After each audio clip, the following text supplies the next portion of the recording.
하나님의 말씀은 신명기 1장 34절에서 39절 말씀입니다. 여호와께서 너희의 말소리를 들으시고 노하사 맹세하여 이르시되 이 악한 세대 사람들 중에는 내가 그들의 조상에게 주기로 맹세한 좋은 땅을 볼 자가 하나도 없으리라.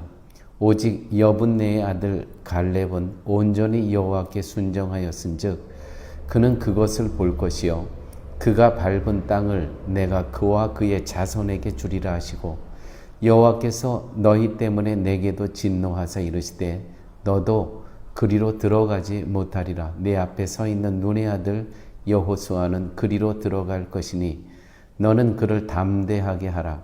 그가 이스라엘에게 그 땅을 기업으로 차지하게 하리라. 또 너희가 사로잡히리라 하던 너희의 아이들과 당시에 선악을 분별하지 못하던 너희의 자녀들도 그리로 들어갈 것이라. 내가 그 땅을 그들에게 주어 산업이 되게 하리라. 아멘. 신자가 하나님을 제대로 믿기 위해서는 하나님이 어떤 분이신가를 바르게 알아야 합니다. 하나님께서 왜 나를 신자의 자리로 부르셨는지 그 이유를 알아야 하나님이 부르신 의도에 맞게 살아갈 수 있는 것입니다. 하나님께서 우리를 신자로 부르신 것은 단지 우리를 천국 보내기 위해서 부르신 것이 아닙니다. 하나님의 부르심과 선택의 목적은 성도를 이 세상의 악을 드러내기 위한 도구로 삼기 위하심입니다. 성도로 하여금 이 땅의 악의 정체를 파헤치는 것이 하나님의 의도이십니다. 창세기 3장 15절 말씀입니다. 내가 너로 여자와 원수 되게 하고 너희 후손도 여자의 후손과 원수가 되게 하리니 여자의 후손은 내 머리를 상하게 할 것이요 너는 그의 발꿈치를 상하게 할 것이니라. 하나님의 일은 세상의 뱀의 후손, 즉 악의 정체가 성도를 통해서 어떤 것인가를 드러내게 하시는 것, 이것이 하나님께서 성도를 부르시고 성도를 선택하신 이유와 목적이라는 것이죠. 하나님이 여러분을 신자로 선택하시고 부르신 것은 바로 이러한 악을 세상에 나타내라는 의도로서 우리들을 성도로 부르셨다는 것입니다. 자신에게 의가 없음을 고백하면서 오직 하늘로부터 주어진 의 때문에 생명을, 영생을 얻을 수 있음에 감사하고 은혜를 찬양하는 것이 부름받은 신자의 할 일이라는 것 기억하십시오. 즉, 선택은 하나님께서 나를 선택하셨습니다. 하나님의 자녀로. 나의 구원을 위한 선택이 아니라 하나님의 일을 위한 선택이라는 것입니다. 오늘 본문의 35절 이렇게 기록되어 있습니다. 이 악한 세대 사람들 중에는, 지금 이스라엘을 얘기하는 것입니다. 내가 그들의 열조에게 주기로 맹세한 좋은 땅을 볼 자가 하나도 없으리라. 지금 이 이스라엘 사람들은요, 여호수아와 갈렙 이외에 또 전체가 12지파의 대표자들이 정탐하러 갔었지 않습니까? 갔다가 돌아와서는 여호수아 갈렙 빼놓고는 다 거기는 아낙 자손이 있다는 겁니다. 우리는 그들에 비하면 메뚜기와 같은 존재라는 것이죠. 그래서 그 땅에서는 도저히 우리는 그 땅을 갈 수가 없다고 하지 않습니까? 35절 이 악한 세대 사람들 중에는 내가 그들의 열조에게 주기로 맹세한 좋은 땅을 볼 자가 하나도 없느니라. 오늘 본문은 여호수아 갈렙 그리고 자녀들과 선악을 분별치 못하는 아이들을 제외하고는 약속의 땅에 들어가지 못한다는 내용입니다. 왜냐하면 이 여호수아와 갈렙 빼고는 나머지 10명의 정탐꾼은 들어갈 수 없다는 거예요. 그 이야기를 듣고요. 왜 우리를 여기까지 데리고 왔냐는 거예요. 그냥 이집트에 살게 하지. 우리는 다 죽은 목숨이라는 것입니다. 우리는 다 그쪽으로 다시 돌아가야 된다는 것이죠. 여러분, 하나님은 이스라엘을 악한 세대 사람이라고 하십니다. 악한 세대.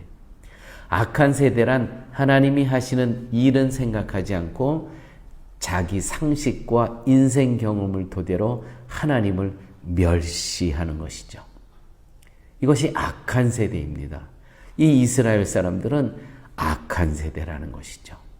자기 상식과 인생 경험을 토대로 하나님의 약속은 다 무시하고 멸시하고 오직 자기네들의 상식과 인생 경험을 통해서 지금 이 상황을 우리는 다시 돌아가야 되겠다는 것이죠. 우리는 이렇게 하기에는 우리는 다 죽을 수밖에 없다는 것입니다. 이렇게 해서 이들은 결론은 뭐냐면 가나안 땅에 못 들어가게 되었다는 것이죠. 이 세대는. 민수기 14장 2절에서 4절 말씀입니다. 이 똑같은 말씀을 민수기 14장 2절에서 4절에 이렇게 기록되어 있습니다. 이스라엘 자손이 다 모세와 아론을 원망하며 온 회중이 그들에게 이르되 우리가 애굽 땅에서 죽었거나 이 광야에서 죽었으면 좋았을 것을 어찌하여 여호와가 우리를 그 땅으로 인도하여 칼에 쓰러지게 하려 하는가? 우리 처자가 사로잡히리니 애굽으로 돌아가는 것이 낫지 아니하랴. 이에 서로 말하되 우리가 한 지휘관을 세우고 애굽으로 돌아가자. 이렇게 그들은 이야기를 합니다. 이들이 한 이야기 좀 들어보시죠. 광야에서 죽었으면 좋았을 것을. 이들의 원망은요, 성취가 됩니다. 한 사람도 적과 꿀이 흐르는 땅에 들어가지 못합니다. 40년 후에 이들의 이야기는 그대로 죽음으로 성취가 됩니다. 한 사람들은 못 들어갑니다. 그러므로 사랑하는 교회 여러분, 우리는 말 조심해야 됩니다. 우리의 감정으로 함부로 말씀하지 마십시오. 그 말이 다 성취된다는 것이죠. 신자들이 천국을 상상할 때 떠올리는 것은 좋은 환경입니다.